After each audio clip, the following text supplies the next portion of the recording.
Thank you for joining me on the Fire Rescue Wellness Podcast. I'm your host, AZ. I find the research and resources and then provide the fire service with the so what, now what, to ensure the health and well-being of every member of our profession. Together, let's thrive. Hey everyone, welcome back. It's AZ with the Fire Rescue Wellness Podcast, and this is episode number 174. Today is going to be a short episode.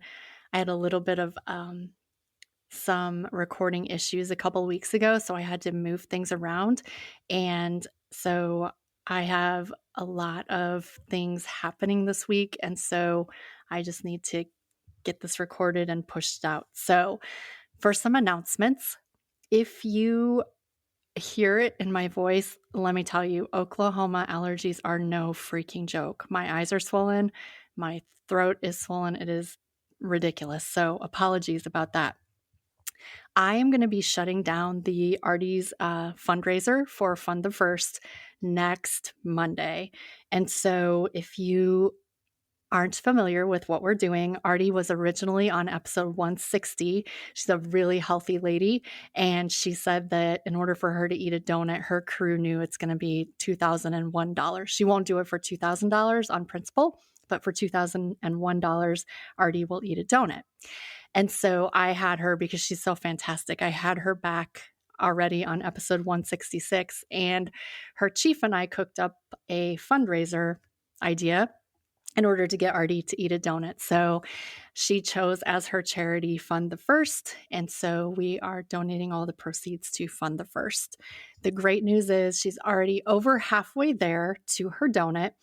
And she also has a donor who will make up the difference. So let's get this fundraiser going a little bit more. And it'll be closing next Monday, the 12th, I think it is. Next thing, if you're listening to this on the day that it drops, the Women's Tactical Human Performance Summit is Friday. I am so excited. In case you haven't heard about it, it is for public safety, it is for military, and it is for the coaches that work with the women in these professions.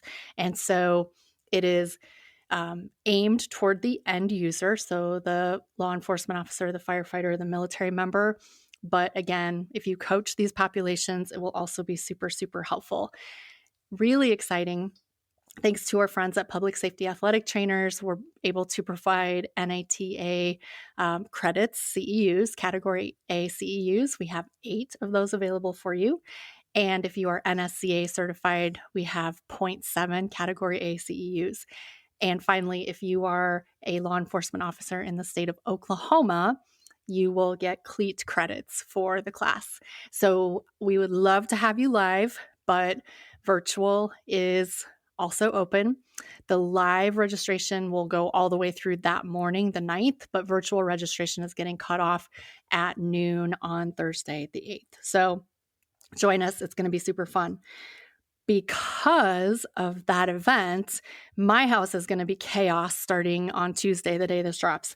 I will be picking up Megan Lautz, the rescue RD, from the airport.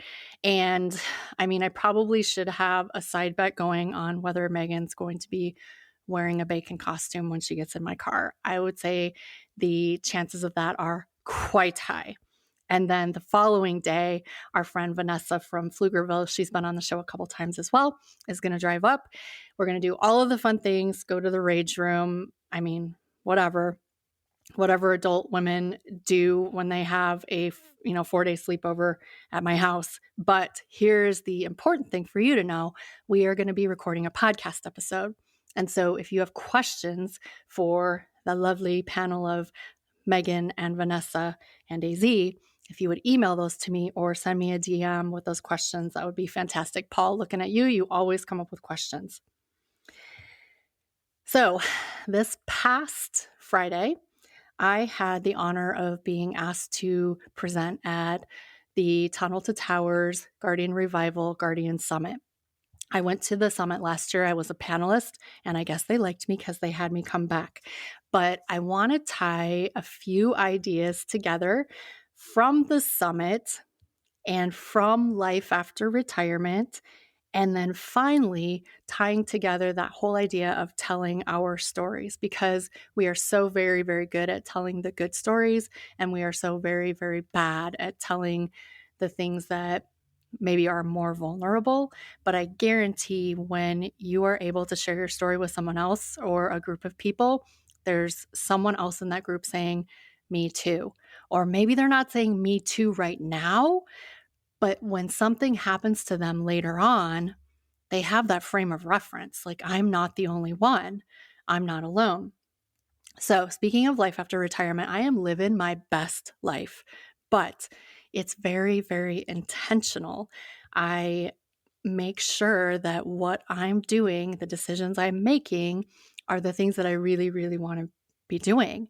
And so, tied into this whole Guardian Summit and telling stories and retirement, I did want to give a little shout out to Frank. Frank is the deputy chief at Highland Park, Illinois, and he just retired on Friday. So I don't know if Frank listens to the podcast, but if you know Frank, send him a message and tell him congratulations.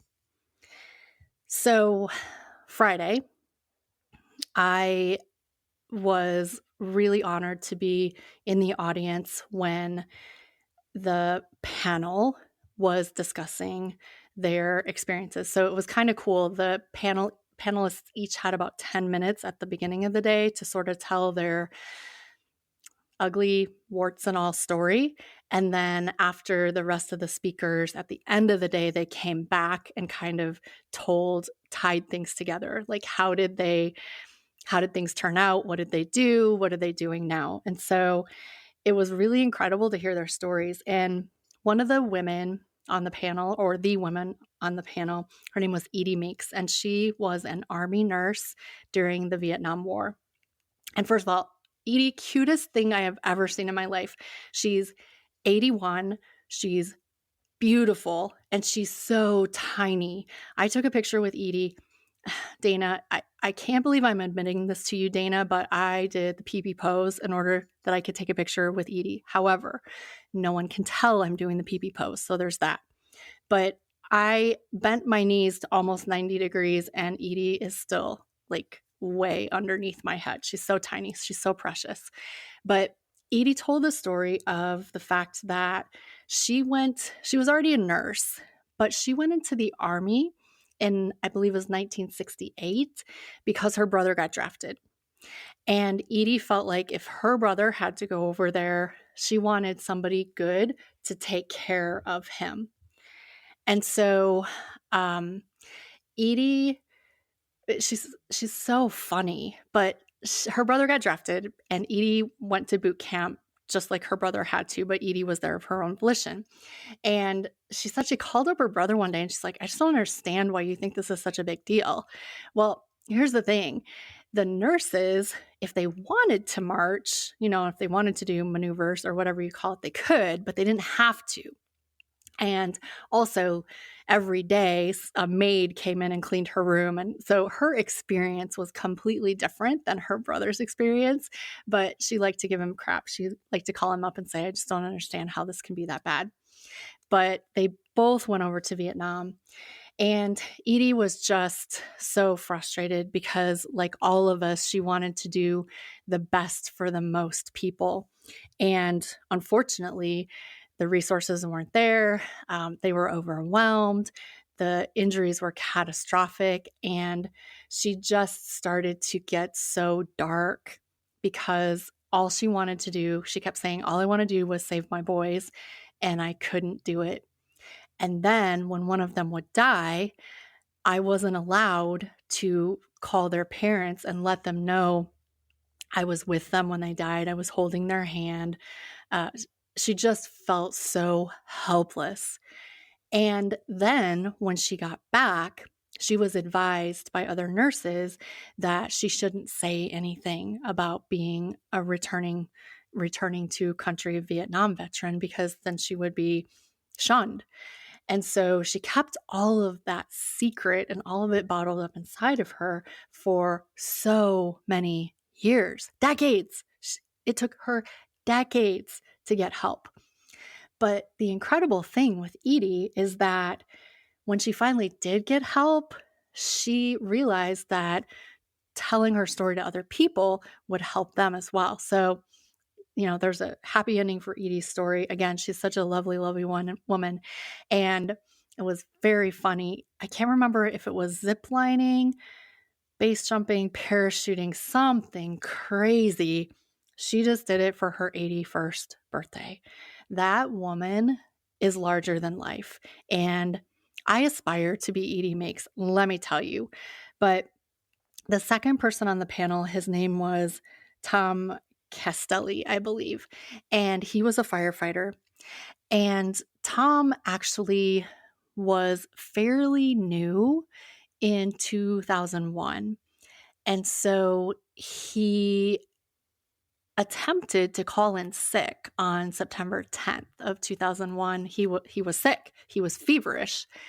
And he received the pushback that all of us received in the early 2000s when we tried to call in sick, which was stop being a baby and get your ass to work. And so he did. And so they allowed him to drive because they did recognize that he was sick.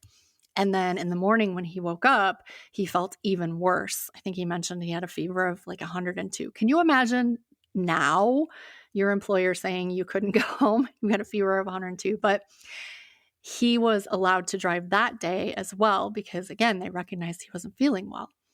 Well, he drove, I can't remember what he said, 5 or 6 of his fellow station mates to Ground Zero, and he was the only one that made it out alive. And so obviously he had survivor's guilt, and he had just all of these emotions that he never really had a way to process. And so he began drinking a lot and just, all of the same coping mechanisms, all of the same numbing mechanisms that all of us use. And he is retired as well, just like Edie, and his story has a happy ending. He finally got help, and now he is helping other first responders, which is amazing. So again, as Chris Field says, if you've got a story to tell, you need to tell it. Now, the final gentleman that was on the panel, his name was Leary, and Leary was a police officer. He is retired now, not in New York City, but in New York State, outside of the city. And Leary had been on the job right around a year or a little bit under, and he and his partner were both shot by someone they were trying to arrest. So his partner was shot in the leg, and Leary was shot in the head. And Leary remained in a persistent coma, I think he said, for 18 days. He finally woke up from the coma, and he had so many deficits. He didn't know how to walk anymore. He didn't know how to dress himself. He couldn't do activities of daily living. And he also had fragments of a bullet to this day still lodged in his speech center. And so he had to completely relearn how to speak and how to do all of his activities of daily living. And it's so amazing. He went back to work. He never went back to the street per se, but he was given a desk job and he became a detective. But as a side to the story, there was a gentleman there with Leary who helped him up on stage. And then he would also, if Leary got lost or couldn't think of a word, he would assist him with the conversation. And he is a fellow police officer at Leary's department. And when Leary got shot, I believe he said he wasn't even hired at that time. But when Leary came back and he was doing his occupational therapy and his physical therapy at the police department, and he was requalifying on his weapon, and he was just working so hard, this gentleman got to see that piece of it. And he and Leary and one other police officer became very close. And those 2 other police officers have taken care of Leary for years.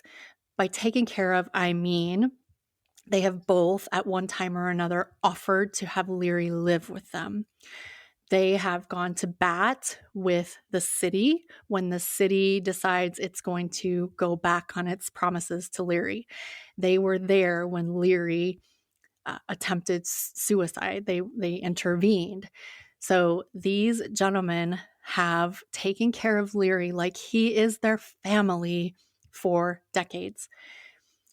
I was sitting next to Tanya Glenn. She's fantastic, by the way. If you ever have a chance to listen to Tanya speak, she's so great. She's a mental health professional.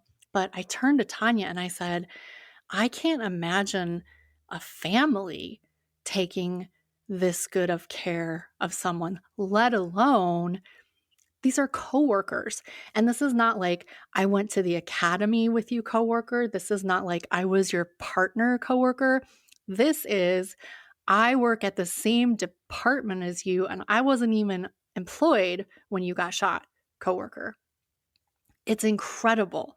It's absolutely incredible. But Leary, as with many first responders, developed a pretty heavy and serious drinking problem. And I think that, obviously that added to his mental health load. And so, again, the two police officers from his department intervened, got him treatment, took him to treatment, took him to another treatment. They just take such good care of Leary. And so all three of these retired first responders and military members, all three of them, weaponized their story in order to help other people. And so it's, again, just another example of the importance of telling your story and how big of a difference that makes in other people's lives. If you aren't telling your story, whether it's to a counselor or a friend or someone from the clergy, if you're not telling your story, you have a greater chance of self-destructing your relationships, your romantic ones, your family ones. You have a greater chance of self-destructing your relationships. You erode trust with your loved ones, and you also erode that close intimacy with other humans. So telling your story is so important. I want to leave you just with one thought, which was really funny. Tanya talked a lot about mental health and exposure to trauma and PTSD, and she was just so good. And so my job was to talk about upstream solutions. And so, as you know, if you've listened to the podcast, sleep, nutrition, mental health, and movement are the pillars of my upstream solutions. And because Tanya talks so much about mental health, I really didn't hit on mental health. So I hit sleep and nutrition and movement. And as I almost always do, I said a few words about creatine. I had half of a slide, 2 sentences about creatine, but I talked about the value for first responders, the known value, bigger, stronger muscles, the emerging values, like bone health and neuroprotection and a higher cognitive functioning when you're sleep deprived, and potential for anxiety and depression. I talked about, probably just about as much as I just said then. And then I always try to leave room for questions at the end. And so I had 10 minutes left for questions, and I had 10 solid minutes of questions on creatine. Every single question was on creatine. And then I left the stage and I manned a booth with one of the other people that were there. And I had a line that took like 45 minutes to get through of people with questions on creatine. Yay, creatine. It's awesome. Oh, and by the way, I have a 20% discount code for you now from Fluid Nutrition. So I'm not an affiliate. I don't earn money, but I got a coupon code for you guys, which is amazing. I'll put it in the show notes. So at the end of the day, I said goodbye to Tanya. She's, like I said, so fantastic. Gave her a big hug. Then I went up to the front of the room just to thank the organizers for having me and, just say my goodbyes. So I'm not an Irish goodbye girl. And Leary beelined for me, like fast. And it was so funny. He said to me, I really enjoyed your talk. It really resonated with me. And I wanted to tell you that earlier, but the line was too long. Larry was not about waiting in that 45-minute line. So anyway, it really meant a lot to me that he was inspired by my talk. So, final calls to action. If you are able to donate to RD's fundraiser, it'll be in the show notes, link in the show notes. If you can make it to the Tactical Human Performance Summit or virtual, the link will be in the show notes. We'd love to have you. Even if you can't attend that day, you will get a recording. And if you have any questions for Megan Lautz, the Rescue RD, or Vanessa Frost, Firefighter Strength Coach, please email me or DM them to me. I will put those in the show notes as well. And you guys have a great week. Thanks for listening.